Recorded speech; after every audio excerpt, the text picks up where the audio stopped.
अगर आपको मेरे द्वारा की गई एक्सप्लेनेशन पसंद आए तो वीडियो को लाइक करना, चैनल सब्सक्राइब कर देना और ज़्यादा से ज़्यादा लोगों के साथ वीडियो शेयर कर देना।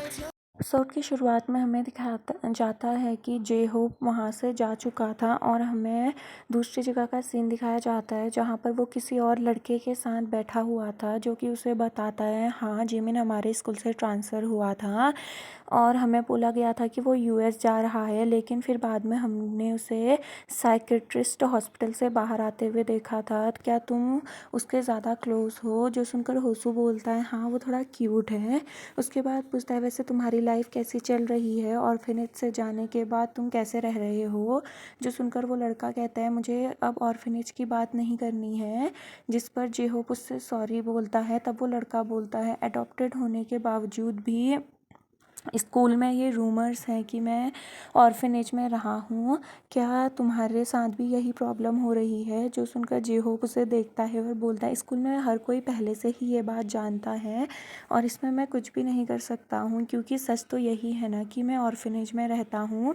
तब वो लड़का कहता है वैसे मैंने सुना है कि ऑर्फनेज कुछ टाइम बाद गायब हो जाएगा जब वहाँ का सोसाइटी रीडेवलप्ड होगा। जो सुनकर जेहोप कहता है हाँ कुछ ऐसा ही है। फिर वो कहता है इसका मतलब तुम सब अलग अलग ऑर्फनेज में चले जाओगे? जो सुनकर जेहोप कहता है हाँ ऐसा हो सकता है, क्योंकि सब एक साथ नहीं रह सकते। दूसरी जगह हमें जिमिन का सीन दिखाया जाता है, जो कि अंधेरे रात में अकेले घर जा रहा था और इस वक्त वह फ़ोन में कुछ देखते जा रहा था। फ़ोन में वही कमेंट्स थे जिसमें कि जिमिन के बारे में उल्टा सीधा लिखा गया था कि वो शीशे में जो रिकॉर्ड कर रहा है वो जिमिन ही है ना, साइकोपैथ। ऐसी काफ़ी सारी चीज़ें लिखी हुई थी। उन चीज़ों को पढ़कर उसे जेहोप के साथ कही गई अपनी बातें याद आने लगती हैं और उसे धीरे धीरे समझ में आने लगता है और फिर उसे कुछ फ्लैशबैक आने लगते हैं जिसमें 12 साल पहले की काफ़ी सारी न्यूज़ आने लगती हैं। तभी अचानक से उसे कुछ आवाज़ सुनाई देने लगती हैं जो कि कह रहे थे भाग जाओ भाग जाओ, जिसे सुनकर वो अपने आसपास देखने लगता है, लेकिन वहाँ कुछ भी नहीं था, पर उसे वो आवाज़ें सुनाई दे रही थी जिससे वो काफ़ी ज़्यादा घबरा जाता है और डर भी जाता है और वो हर जगह देखने लगता है। आसपास कोई भी नहीं था, उसके बावजूद भी उसे वो आवाज़ें बार बार सुनाई दे रही थी, जिस वजह से उसके सर में दर्द होने लगता है और वह अपने कानों को ढकने की कोशिश करता है, लेकिन वो आवाज़ें उसे फिर भी सुनाई दे रही थी और अब तो पसीने से उसकी हालत काफ़ी ज़्यादा बुरी हो जाती है और वो काफ़ी ज़्यादा घबरा गया था। उसे सामने काफ़ी सारी चीज़ें दिख रही थी और किसी की परछाई भी है, जिससे वो डर जाता है और वो परछाई भी उसे कह रही थी भाग जाओ, जिससे वो डर के मारे पसीना पसीना होने लगता है। लेकिन तभी अचानक से उसे कोई आवाज़ लगाता है तो वो पीछे मुड़कर देखता है, वहाँ पर शुगा होता है जो कि उसे वहाँ देखकर हैरान था और वह चल के जिमिन के पास आता है और उससे पूछता है तुम यहाँ क्या कर रहे हो, वो भी अकेले, और जे होप कहाँ है?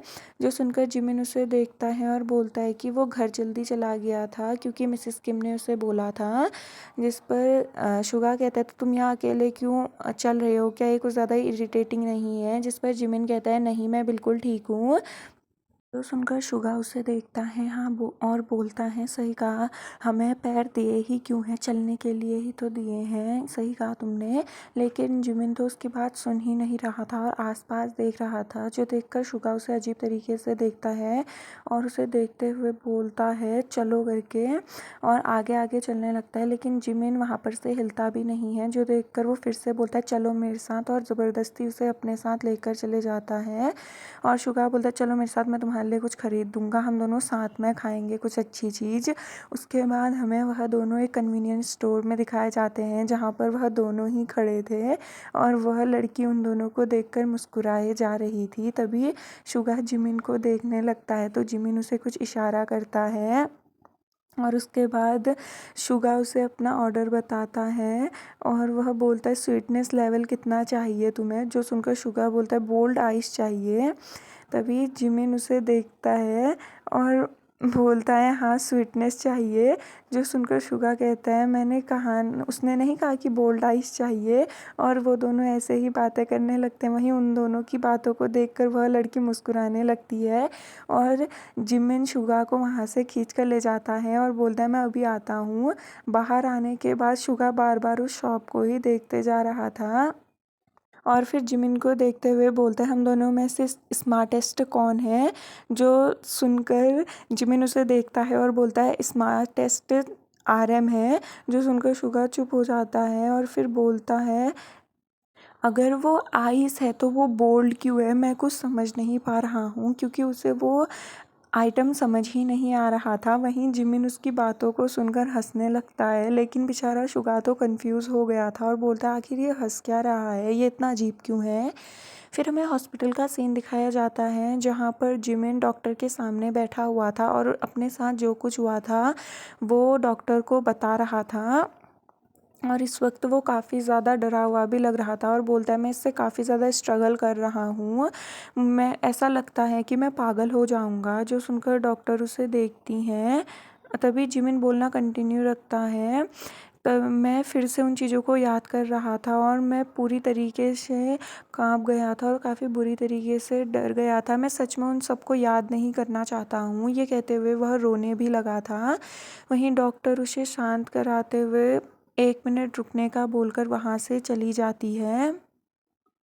बाद हमें स्कूल के उसी रूम का सीन दिखाया जाता है जहाँ पर वो सभी बैठे हुए थे और इस वक्त वो सभी अपने अपने काम में लगे हुए थे। वहीं जे होप अभी भी साइड में खड़ा होकर अपने फ़ोन में कुछ देख रहा था और इस वक्त वो काफ़ी ज़्यादा परेशान भी नज़र आ रहा था और साथ ही साथ कंफ्यूज भी। तभी वहाँ पर वी जो कि कॉमिक बुक्स पढ़ रहा था वो अचानक से चिल्लाता है और बोलता है नेक्स्ट पार्ट और ये कहते हुए वो ढूंढने लगता है। लेकिन तभी जिमिन उसे बताता है कि यहाँ पर सिर्फ 19 ही पार्ट हैं। जो सुनकर वी जोर से चिल्लाता है क्यों, मुझे वो देखना है, वो कितना क्रूशियल मोमेंट था, मुझे वो पढ़ना है। ये कहते हुए वह वहाँ ढूंढने लगता है और बोलता है कितना ज़्यादा बड़ा रेड फ्लैग है। तभी आरएम दूसरी जगह से बोलता है यहाँ पर सिर्फ 19 ही है, तुम्हें एक बार में क्यों नहीं समझ आ रहा।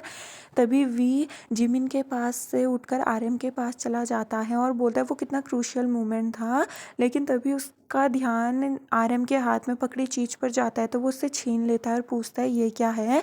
तब आरएम उसे बताता है कि जब मैं कल जंगकुक के घर उसे पढ़ाने गया था तो वहाँ एक एप्पल जो रैबिट शेप में था उसके ऊपर ये लगा हुआ था तो मैंने इसे ले लिया। तुम्हें पता है कि ये क्या है, तुमने इसे पहले देखा है। तभी आरएम कहता है मुझे हम पर पिटी फील होती है कि हम ऐसी चीज़ को जानते भी नहीं है कि दुनिया में ऐसी चीज़ एग्जिस्ट भी करती है। जो सुनकर वी बोलता है आखिर ये है क्या, सिर्फ एक प्लास्टिक ही तो है जो एनिमल शेप में बना हुआ है। जो सुनकर आरएम उसे देखता है और फिर उसके हाथ से उसे लेते हुए बोलता है कि मुझे इसे देखकर शौक लगा क्योंकि मैं ये आज पहली बार देख रहा था। तभी अचानक से जिमिन बोलता है यस क्या कुछ कहा। जो सुनकर वो दोनों कंफ्यूज हो जाते हैं और फिर बोलते हैं नहीं हमने कुछ भी नहीं कहा। तभी जिमिन वी को देखता है और बोलता है क्या तुमने कुछ कहा, तो वी भी मना कर देता है। वहीं वो दोनों बोलते हैं कि आखिर ये इतना वियर्ड बिहेव क्यों कर रहा है। वहीं जिमिन बोलता है सॉरी लेकिन मुझे लगा कि तुम लोगों ने मेरा नाम पुकारा। और ये कहते हुए जिमिन अपने कान को हिलाने लगता है। वहीं जे-होप कुछ दूरी पर खड़ा होकर ये सब देख रहा था। उसके बाद रात का सीन दिखाया जाता है जहाँ पर जिमिन घर को जा रहा था और अभी भी शायद से उसे वही आवाज़ें सुनाई दे रही थी। वह बार बार अपने आसपास देख रहा था। तभी जे-होप जो कि उसके आगे चल रहा था वो बोलता है मुझे फिर से साइकेट्रिस्ट के पास जाना होगा, मुझे काफ़ी सारी प्रॉब्लम्स हो रही हैं। और वहाँ कुछ टाइम जाने के बाद मुझे सच में काफ़ी ज़्यादा अच्छा फ़ील हुआ। वो इसी बारे में बात कर रहा था लेकिन जिमिन का ध्यान तो अभी भी आवाज़ों पर ही था और वह जे-होप की बातों पर उतना ध्यान नहीं देता। लेकिन जे-होप उसके साथ बातें करने में लगा हुआ था क्योंकि वह जानना चाहता था कि क्या जिमिन उसे सब चीज़ें बताएगा। लेकिन जिमिन तो एकदम चुपचाप था।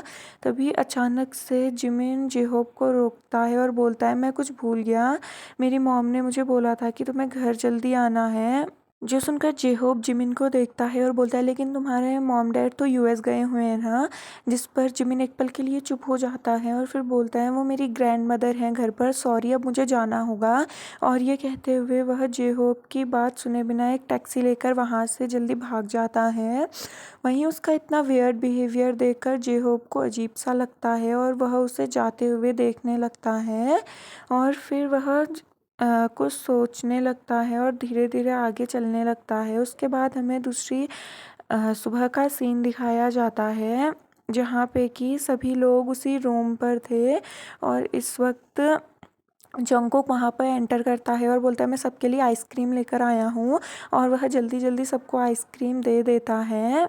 लेकिन तभी वो देखते हैं कि एक आइसक्रीम बच गई है। तो शुगा बोलता है कि आखिर ये एक आइसक्रीम बची क्यों है, जिस पर जंगकुक बोलता है कि जिमिन अभी तक क्यों नहीं आया। जो सुनकर वो बोलता है कि जिमिन तो इस वीक अपने मॉम डैड के साथ यूएस जाने वाला था ना अपने भाई की ग्रेजुएशन सेरेमनी अटेंड करने के लिए, लेकिन वो गया क्यों नहीं, वो तो कल भी स्कूल आया था।